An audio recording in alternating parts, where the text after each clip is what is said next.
This video was brought to you by Belroy. On Tuesday evening, the French Senate passed an immigration bill that would significantly restrict asylum and deportation policy in France.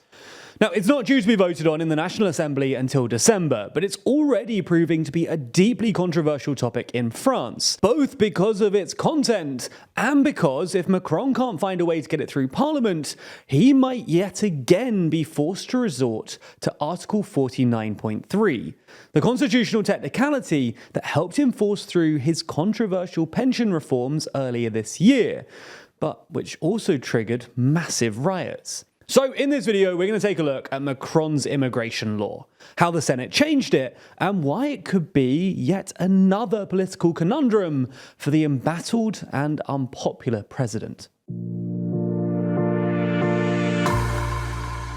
Before we start, if you haven't already, please consider subscribing and ringing the bell to stay in the loop and be notified when we release new videos. So let's start with a bit of context. Macron has been promising to reform France's immigration system since December last year, but never really found the right time to go ahead with it, because he's constantly fighting with the French Parliament over other things like pensions. Immigration reform was always going to be difficult for Macron, both because it's a controversial topic and because Macron's centrist coalition lacks a majority in Parliament, which means he'll almost definitely need support from opposition parties, who are generally pretty grumpy with him at the moment. Immigration policy's saliency in France has also been supercharged by a surge in migrant arrivals, with residency permits up 17% in 2022 and expected to rise yet further in 2023, combined with security fears linked to attacks in Brussels and the French city of Arras in the last month or so. In fact, a poll conducted for French newspaper Le Figaro conducted a few months ago found that 74% of French people now think there are too many migrants living in France, and nearly 80% think that Macron's government have failed to control immigration, according to a poll conducted by the CSA survey group last year. Anyway, having shelved the bill earlier in the year after opposition MPs made it clear that they wouldn't cooperate with Macron's government after his controversial pension reforms, earlier this month he decided to reintroduce the bill to the Senate, France's upper chamber.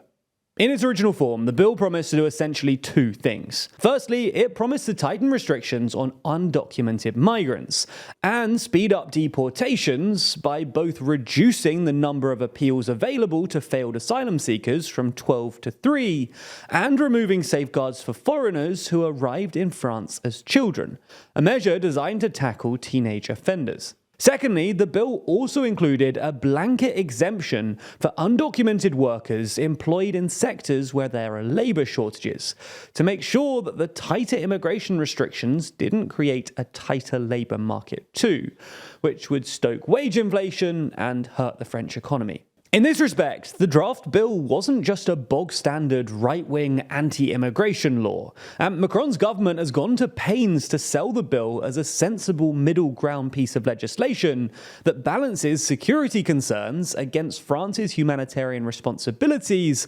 and the potential economic benefits of immigration.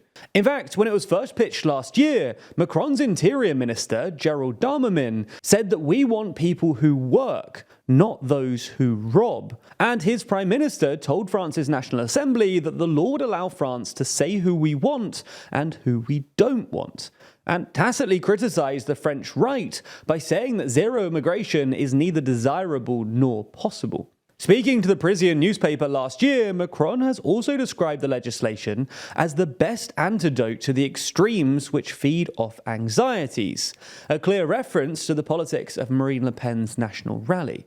Now, Macron and his government were actually remarkably successful at selling the bill, and polls from early this year suggest that a massive 82% majority of voters approved of the draft legislation, including over 95% of right-wing voters. But even with popular support, in order to get it through the Senate, Macron needed the backing of the right-wing Les Républicains, who have 148 seats in the 348-seat chamber. Now, Les Républicains did eventually give their support to the bill, but only after making a handful of amendments, including scrapping the general amnesty for undocumented migrants working in sectors with labour shortages in favour of a case-by-case system left to the discretion of regional prefectures, and a further tightening of restrictions around undocumented migrants.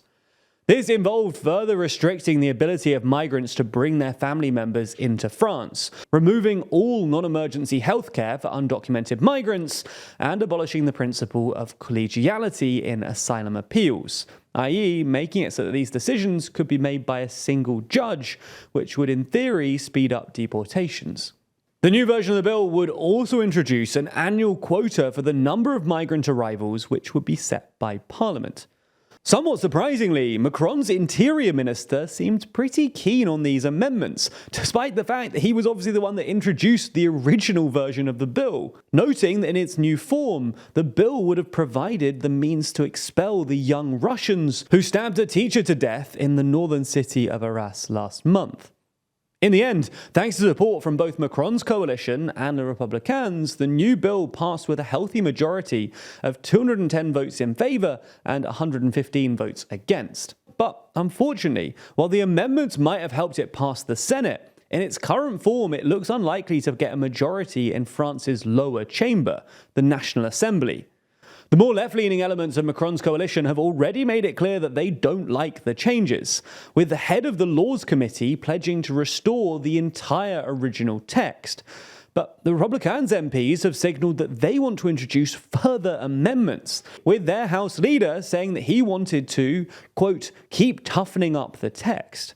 And Macron's coalition are unlikely to find any support from the left either, given that both major left-wing parties were against the original draft of the legislation, let alone this new amended version. And things have been made even more difficult for Macron due to the fact that many within his coalition are positioning themselves to replace him at the 2027 presidential elections, and the fact that Macron is himself deeply unpopular in France, which makes it difficult for him to command unity. In endorsing the Senate's amendments, for instance, it looks like Darmanin, a potential successor to Macron, is playing up to the right and establishing his anti-immigrant credentials ahead of 2027. So, with all of this division, if he can't find a majority, Macron might yet again be forced into resorting to Article 49.3 of the French Constitution, the very same provision that allowed him to force through his pension reforms. Now, this would obviously be deeply controversial and could even spark more riots. But even if he gets his legislation through, it's unlikely that much would change.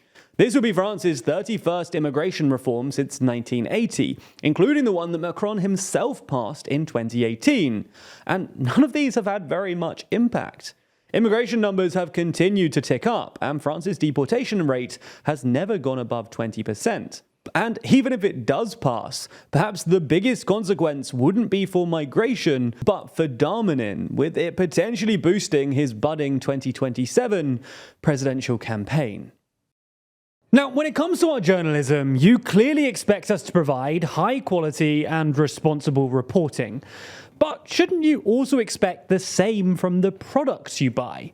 I certainly do, and that's why for the last few years I've been exclusively using wallets, phone cases, and passport cases from Bellroy, which is why I was super excited to hear that they wanted to sponsor some of our videos. As a loyal Bellroy user for the past few years now, I know quite how reliable and high quality their products are. My current phone case, for instance, is beautifully minimal in this stunning terracotta leather.